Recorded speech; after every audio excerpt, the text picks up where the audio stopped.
இப்போ மார்கழி மாதம் முழுவதுமே பிரம்ம முகூர்த்தத்துல எந்திரிச்சு குளிச்சுட்டு அழகா ஒரு கோலம் போடுங்களேன். அதுல உள்ள திருப்தி எதுலையுமே இருக்காதுங்க. நீங்க காலையில எந்திரிச்சு குளிச்சுட்டு கோலம் போடும் பொழுது உங்க வீட்டுல மகாலட்சுமி தேவி உங்க வீட்டுக்குள்ள வந்துருவாங்க. அனைத்து விதமான தெய்வங்களும் உங்க வீட்டுக்கு வருவாங்க. மார்கழி மாசத்துல இதான் சிறப்பே இதான். அதனால விடியற் காலையில எந்திரிச்சு அழகா கோலம் போடுங்க. நம்ம வீட்டு பெண் குழந்தைகளுக்கு கோலம் போட நம்ம கண்டிப்பா சொல்லி கொடுக்கணும் ஃப்ரெண்ட்ஸ். ஏன்னா அவங்க குனிந்து நிமிந்து வளைந்து கோலம் போடும் பொழுது அவங்களுடைய கர்ப்பப்பை ஸ்ட்ராங் ஆகும். இப்போதிலிருந்தே நம்ம பிராக்டிஸ் கொடுக்கணும் அவங்களுக்கு. அவங்க கர்ப்பப்பை ஸ்ட்ராங் ஆகும் சொல்லி முன்னோர்கள் சொல்லியிருக்காங்க.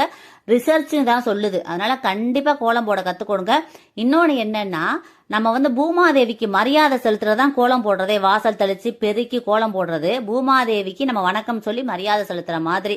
நம்ம வாழ்க்கையில இன்னும் மென்மேலும் உயரணும் அப்படின்னா நம்ம வீட்டு வாசலை அழகாக்கணும். நம்ம வீட்டு வாசல் அழகாயிருச்சுனாலே நாம அழகாயிருவோம், நம்ம குடும்பமும் அழகா மாறிடும். இந்த பதிவை எல்லாருக்கும் ஷேர் பண்ண, கமெண்ட் பண்ணுங்க. எல்லாருமே நல்லா இருக்கணும் ஃப்ரெண்ட்ஸ். Thank you friends. வாழ்க வளமுடன். தேங்க்யூ.